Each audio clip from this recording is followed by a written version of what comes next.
شروع اللہ کے نام سے جو بڑا مہربان اور نہایت رحم کرنے والا ہے۔ السلام علیکم، امید ہے کہ آپ سب خیریت سے ہوں گے۔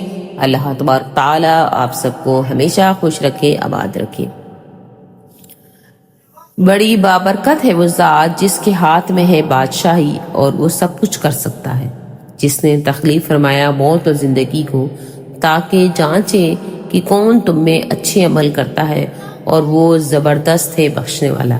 یہ سورۃ ملک کی آیات ہیں۔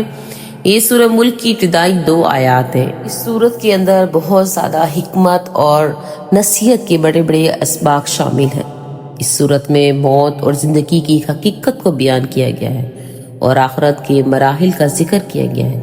حدیث شریف میں اس سورت کو واقعہ اور منجیہ بھی فرمایا گیا ہے۔ واقعہ کے معنی ہیں بچانے والی اور منجیہ کے معنی ہیں نجات دلانے والی۔ نبی کریم صلی اللہ علیہ وآلہ وسلم نے ارشاد فرمایا، یہ سورت عذاب کو روکنے والی اور عذاب سے نجات دلانے والی ہے۔ یہ اپنے پڑھنے والے کو عذاب قبر سے بچا لے گی۔ ترمذی کی روایت ہے۔ ایک حدیث شریف میں ہے کہ حضور اکرم صلی اللہ علیہ وآلہ وسلم تب تک سوتے نہ تھے کہ جب تک سورہ ملک کی تلاوت نہ فرما لیتے۔ اس صورت میں سب سے پہلی حقیقت جس کا اظہار فرمایا گیا ہے وہ یہ ہے کہ اللہ تعالیٰ نے موت اور زندگی کو تخلیق فرمایا ہے۔ زندگی کیا ہے؟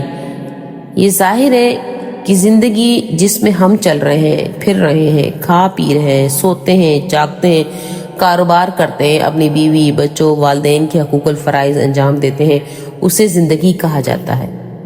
مگر صرف یہی زندگی نہیں بلکہ ایک وقفے کے بعد دوسری زندگی بھی شروع ہو جاتی ہے جو عالم آخرت میں ہوگی۔ اسی دوران موت کا صادر ہونا بھی یقینی ہے۔ موت کا نام ہے روح کا بدن سے تعلق ختم کر کے ایک جگہ سے دوسری جگہ منتقل ہونے کا۔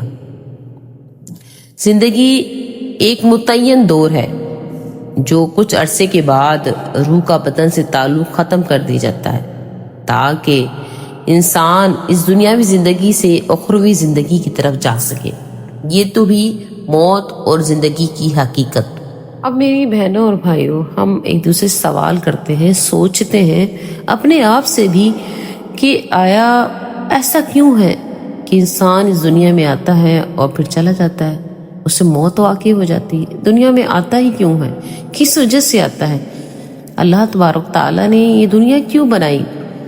تو اس کی وجہ یہ بیان فرمائی ہے کہ جانچا جا سکے کہ کون شخص دنیاوی زندگی میں مصروف رہ کر اللہ تعالیٰ کی عبادت کر رہا ہے، اس کی بندگی کر رہا ہے، اور کس نے سرکشی اور بغاوت کی راہ اختیار کی۔ علماء کرام نے فرمایا کہ انسان موت کو بہت بڑی آزمائش سمجھتا ہے، مگر یہ دنیاوی زندگی اس سے بڑی آزمائش ہے۔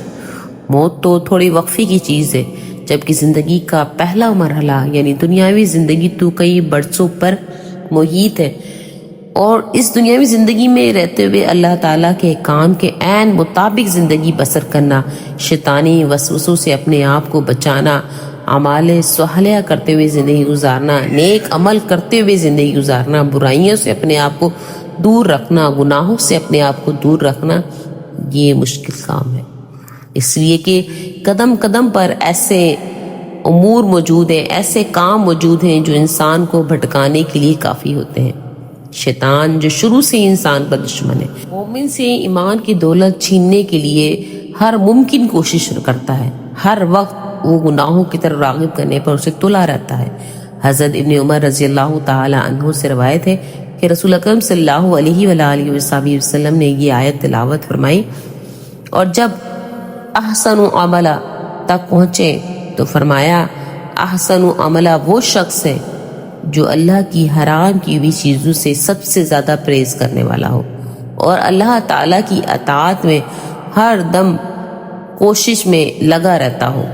اس صورت میں انسان کو باور یاد کروایا گیا ہے یا کرایا گیا ہے کہ وہ اللہ تعالیٰ کی نگہبانی سے باہر نہیں ہے، اس کی بندگی اور سرکشی سب اس کی نگاہ میں ہے، وہ سب کچھ دیکھ رہا ہے، چاہے اندھیرے میں ہو، چاہے روشنی میں ہو، چاہے دن میں ہو، چاہے رات میں ہو، وہ ہر وقت اپنی نگاہ میں ہر بندے، ہر انسان اور پوری دنیا کو دیکھ رہا ہے۔ وہ چاہے تو تمہیں بطور عذاب زندگی میں دھسا دے یا آسمان سے پتھر برسا دے، چاہے تو غلہ اناج کی شکل میں جو رزق مل رہا ہے اسے روک دے۔ آج اگر ہر مسلمان یہ عہد کر لے کہ آئندہ وہ ہر رات سونے سے پہلے سورہ ملک پڑھ کر سوئے گا تو انشاءاللہ ضرور آخرت میں باعث نجات ہوگی۔ اس صورت کے معنی اور مفہوم اور مقصد و غایت کو بھی ذہن میں رکھا جائے تاکہ اس کے مضامین انسانی زندگی کے عملی زندگی میں بھی اثر انداز ہو سکے۔ اللہ تبارک تعالی ہم سب کو دین کی سمجھ بوجھ عطا فرمائے، دین پر عمل کرنے کی توفیق عطا فرمائے۔ وآخر دعوانا ان الحمدللہ رب العالمین۔